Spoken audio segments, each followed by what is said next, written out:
একজন দেশের মধ্যে শীর্ষস্থানীয় একজন আলেম মাওলানা মামুনুল হক, আপনারা তাকে চিনেন না? তাকে ভালোবাসেন না? সোনারগাঁয়ের মানুষ প্রমাণ করে দিয়েছে এই সোনারগাঁয়ের মাটিতে ওলামায়ে কেরামের সম্মান মর্যাদা আছে। তাদের বিরুদ্ধে যদি কেউ তাদের কালো হাত সম্প্রসারিত করতে চায়, সম্মানী ব্যক্তিদের প্রতি যদি কেউ চেপে ধরতে চায়, তাহলে সোনারগাঁয়ের মানুষেরা দেখে গিয়েছে মানুষরা তাদেরকে ছুড়ে মারতে পারে, কিন্তু ওলামায়ে কেরামকে অপমানিত হতে দেয় না। মামুনুল হক সাহেবকে আপনারা ওই রিসোর্ট থেকে আপনারা আনছেন না? তখন আমরা তো ছিলাম বহু দূরে, আমরা পারি নাই, কিন্তু দেখছি যে কত মুরব্বীরা, কত ওলামায়ে কেরাম, কত ইয়াং ছেলেপেলেরা তারা কিভাবে ছুটে গিয়েছে মুহূর্তের মধ্যে, যখন শুনতে পারছে যে এভাবে মামুনুল হক সাহেবকে অপমান করা হচ্ছে। আজকে সেই সোনারগাঁয়ের মাটিতে যারা তাকে লাঞ্ছনা করছিল, প্রত্যেকের নামে আলহামদুলিল্লাহ মামলা হয়েছে। আর আমরা আশাবাদী এটার বিচার হবে। কারণ আমি যদি আমার স্ত্রী একটা থাকুক কিংবা চারটা থাকুক, শরিয়াতের বিধান কয়টা? চারটা। আমার যদি শারীরিক সক্ষমতা থাকে, আমার যদি আর্থিক অ্যাবিলিটি থাকে, তাহলে আপনি বাধা দেওয়ার কে? কথা বলেন না কেন? আপনি বাধা দেওয়ার কে? একমাত্র প্রতিহিংসার কারণে এই আলেমের গলা চেপে ধরার চেষ্টা করা হয়েছিল। কিন্তু আলহামদুলিল্লাহ হয়তো কিছুদিনের জন্য তারা মাজলুম হয়েছিল, তাদের উপর জুলুম নির্যাতনের স্টিম রোলার চালানো হয়েছিল। আমরা কিচ্ছু না, শুধুমাত্র মহব্বত করি, ভালোবাসি। আমরা একটু দেখতে গিয়েছিলাম কিভাবে যে আমাদেরকে গালিগালাজ করেছিল পুলিশরা, মায়ের নাম তুলে গালি দিয়েছিল, এবং এমনকি এই বুকে ধাক্কা দিয়ে আমাদেরকে বাইর করে দেওয়া হয়েছিল। এই যে সমস্যাগুলো, আমাকে নিজেকে মহসনপুর ব্রিজের উপর থেকে পুলিশ আমাকে 4 ঘন্টার জন্য নিয়ে গেছিল, অথচ এর আগ পর্যন্ত আমি জীবনে কোনো একটা বক্তব্য দেইনি। তখন আমি স্টুডেন্ট, ছাত্র। আমি আপনাদের লাদুরচর মাদ্রাসারই একজন কৃতি সন্তান, ওখানকার ছাত্র। আমি সেখান থেকে গত বছর মাওলানা শেষ করেছি, এবং এই বছর আলহামদুলিল্লাহ আপনাদের নয়াপুর মাহবুব সাহেবের যে মাদ্রাসা মাদ্রাসা ইমদাদুল উলুম, সেখানে আমি পূর্ণ 1 বছর খেদমত করছি। তো এই যে মহান আল্লাহ রাব্বুল আলামিন আমাদের উপর যে জুলুম নির্যাতন হয়েছে, এটাকে আল্লাহ তাআলা বরদাস্ত করেন নাই।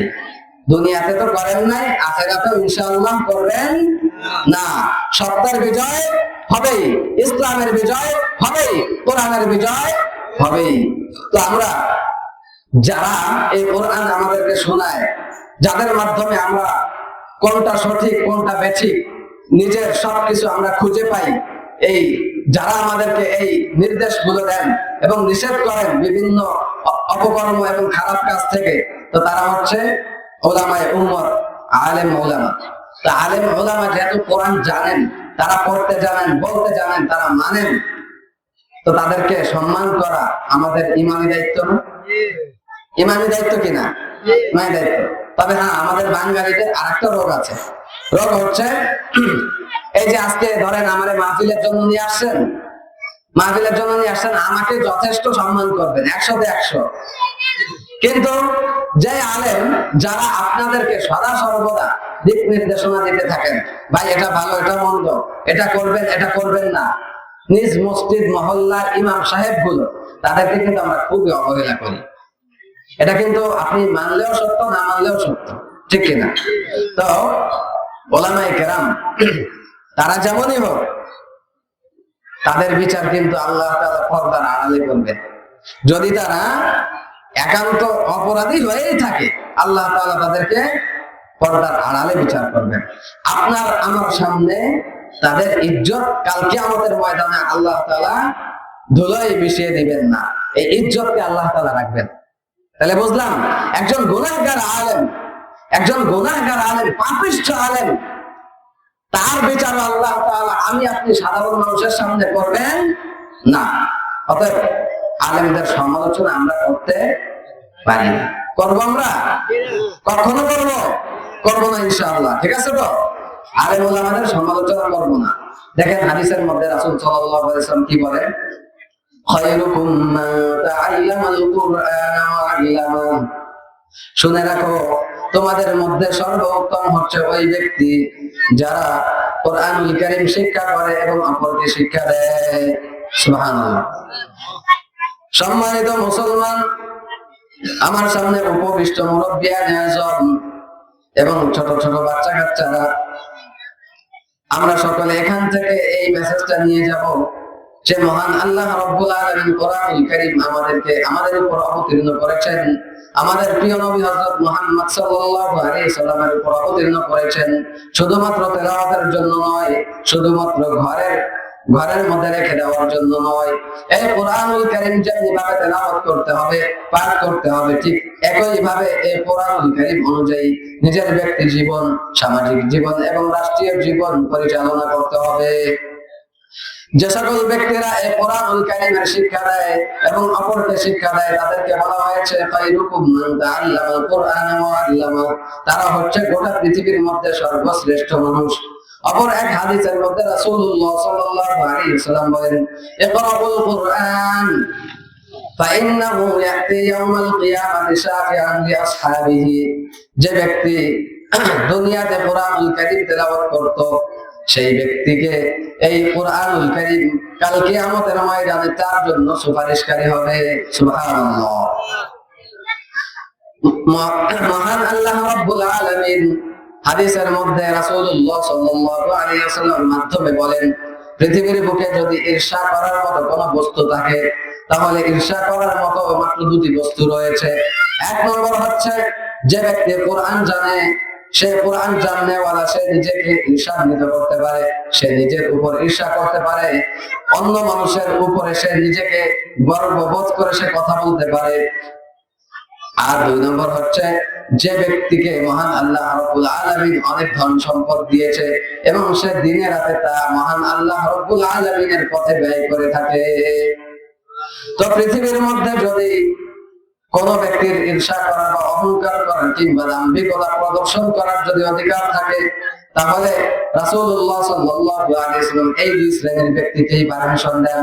এক হচ্ছে যাকে কোরআন দেওয়া হয়েছে সে কোরআন পড়তে জানে, দুই যাকে ধন সম্পদ দেওয়া হয়েছে এবং সে আল্লাহর রাস্তায় তা ব্যয় করে। সুবহানাল্লাহ। এজন্য আপনি এলাকার মেম্বার হন, আপনি এলাকার চেয়ারম্যান হন, আর আপনি যাই হন না কেন, কোরআন বলার সামনে আপনি কিছু না। কোরআন বলার সামনে আপনি কিছু না। তবে হ্যাঁ, যদি আপনি নিজেও কোরআন বলা হন, কোরআনকে মান্য করেন, কোরআনকে সম্মান করেন, মর্যাদা দেন, আলেম ওলামাদেরকে আপনারা সম্মান করেন, শ্রদ্ধা করেন, নিশ্চয়ই এর ফল আপনিও ভোগ করবেন, আপনিও অহংকার কিংবা আপনিও রিয়া প্রদর্শন করতে পারেন। কিন্তু আপনার মধ্যে যদি এই গুণ না থাকে, আপনি কোরআনুল কারীম মানেন না, ওলামায়ে কেরামকে অবজ্ঞা করেন, কোরআনের কোন বিধানের ধার ধারেন না, তো আপনাকে ওলামায়ে কেরামের জন্য সম্মান দেওয়ার কোনো প্রশ্ন আসে না। এখন দেখেন না, ওলামায়ে কেরাম কথা বলে ঠাস ঠাস, কথার মধ্যে কোনো জড়তা নাই, কোনো বক্রতা নাই। কারণ কি? এই পারমিশন রাসূল আমাদেরকে দিয়েছে। রাসূল আমাদেরকে এই পারমিশন দিয়েছে। আমরা নিজেদেরকে বড়ত্ব হিসাবে প্রকাশ করব, নিজেকে মহামূল্যবান হিসাবে পেশ করবো, এটাই স্বাভাবিক। কারণ আমার কাছে কোরআন আছে, যদি আমার কাছে কোরআন থাকে তাহলে আমি নিজেকে অবশ্যই বড় বড় করে দেখার দাবি আমি রাখি, ঠিক না? তো কোরআন যেই বাক্যে ধারণ করেছে সেই দামি। খায়রুকুম মান তাআল্লামাল কুরআনা ওয়া আল্লামা। তো সম্মানিত মুসলমানে কেরাম, তো আমরা বুঝলাম যে বাংলাদেশ বর্তমান এমন একটা অবস্থাতে আছে বা পরিস্থিতির মধ্যে আছে, ইনশাআল্লাহ আশাবাদী ইসলাম আমাদের দেশে কায়েম হবেই হবে ইনশাআল্লাহ। হয় আজ অথবা কাল, হয় আজ অথবা কাল, কাল না হোক পরশু, পরশু না হোক এক সপ্তাহ, এক সপ্তাহ না হোক এক মাস, এক মাস না হলে এক বছর, এক বছর না হলে 10 বছর, 10 বছর না হলে 20 বছর, 20 বছর না হলে 50 বছর, ইনশাআল্লাহ অবশ্যই অবশ্যই এই দেশে আল্লাহর কোরআনের বিধান কায়েম হবেই হবে। এজন্য আমাদেরকে আগে থেকে প্রস্তুতি নেওয়া দরকার আছে কি নাই? আছে।